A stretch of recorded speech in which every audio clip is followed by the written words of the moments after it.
Assalamualaikum warahmatullahi wabarakatuh. Perkenalkan, nama saya Rohima dari kelas 2 MPIA 2, mata kuliah Filsafat Umum. Dosen pengampu Bapak Amiruddin SPDI MPDI. Baiklah, di sini saya akan menjelaskan tentang sejarah filsafat abad pertengahan, para tokoh dan pemikirannya. Sejarah filsafat abad pertengahan lazimnya dibagi menjadi dua periode. Periode di Barat Latin mengikuti awal abad pertengahan sampai abad ke-12.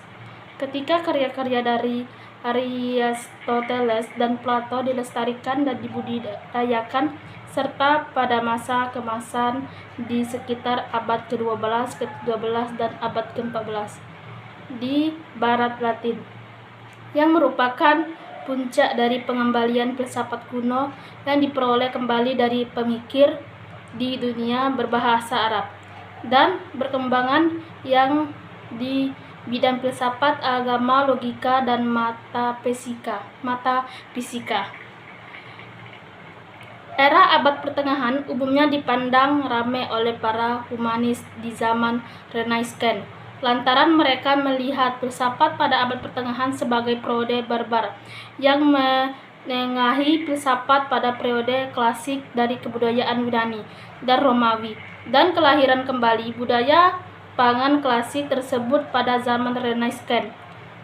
Sejarawan modern menganggap era abad pertengahan merupakan periode dalam kronologi perkembangan filsafat yang bagaimanapun sangat dipengaruhi oleh teologi Kristianitas. Salah satu yang paling terkenal dalam periode ini adalah Thomas Aquinas, yang tidak pernah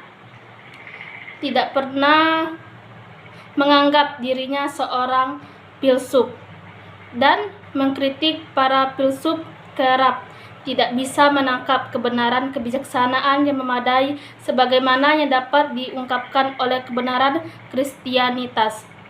Masalah yang dibahas sepanjang periode ini adalah hubungan iman dengan akal budi, eksistensi, dan kemudahan dari Allah, tujuan dari teologi dan metafisika, dan masalah-masalah pengetahuan, universalisme, dan individuasi.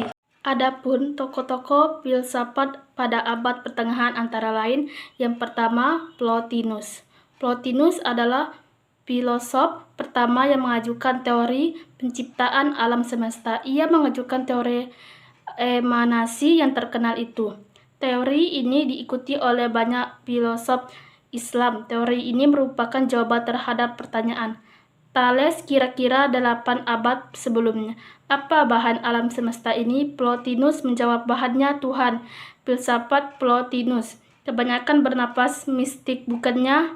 Bahkan tujuan filsafat menurut pendapatnya adalah mencapai pemahaman mistik. Permulaan abad pertengahan barangkali dapat dikatakan dimulai sejak Plotinus, karena pengaruh agama Kristen kelihatannya sangat besar.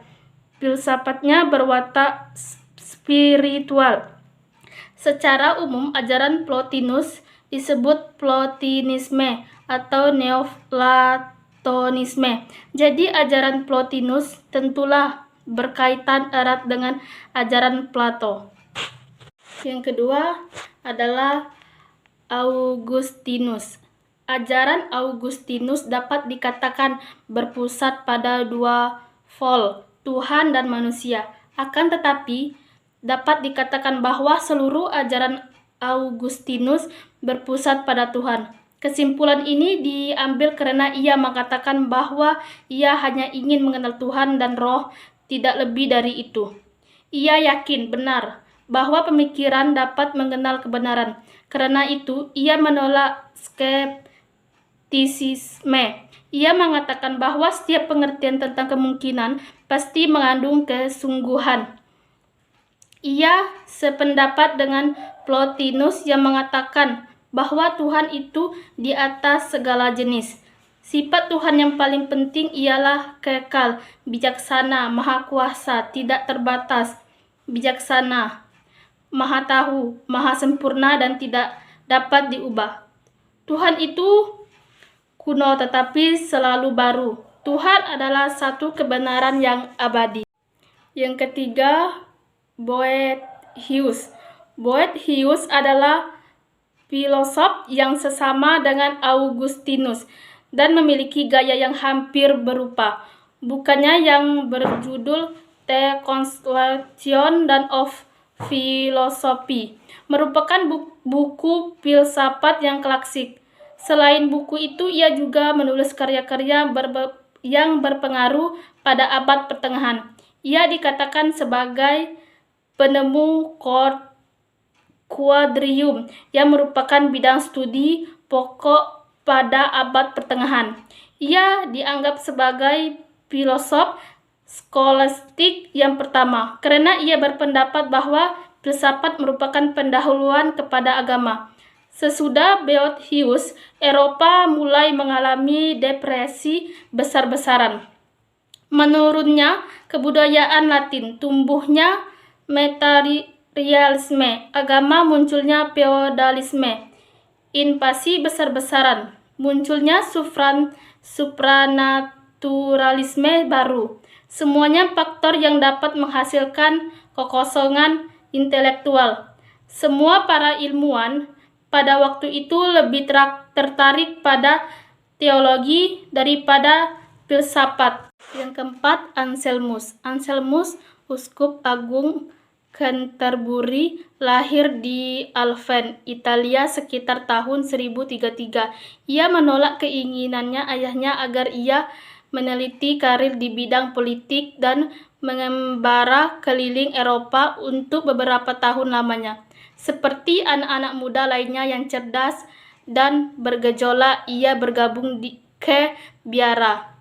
Di biara Bes, Normandia, di bawah asuhan seorang guru yang hebat, Lansparge, Anselmus memulai karir yang patut dicatat.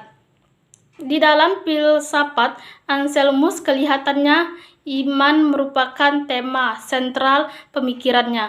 Iman kepada Kristus adalah yang paling penting sebelumnya yang lain. Dari sini dapatlah kita memahami pernyataannya, credo aut intelligam. Ungkapan itu menggambarkan bahwa ia mendahulukan iman daripada akal. Ia pun mengatakan wahyu harus diterima dulu. Yang kelima, Thomas Aquinas.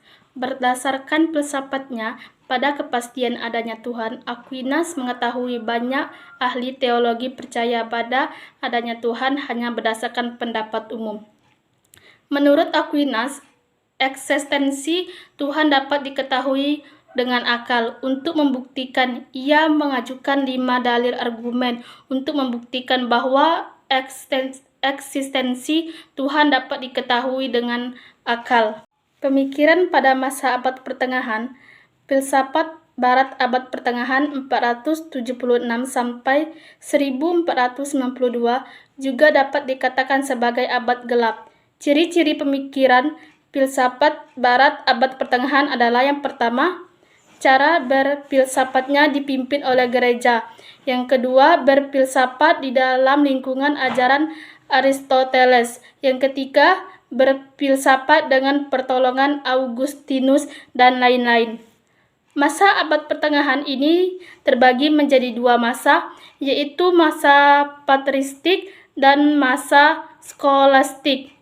Masa skolastik terbagi menjadi skolastik awal, skolastik puncak, dan skolatis akhir.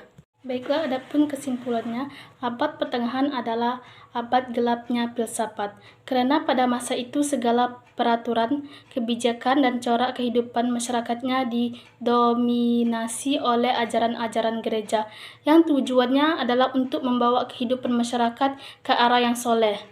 Tetapi menjadi salah karena terlalu mendominasi dan tidak memperhatikan martabat dan hakikat hidup manusia, sehingga manusia sulit mengembangkan potensi dirinya dan ilmu pengetahuan menjadi sulit berkembang.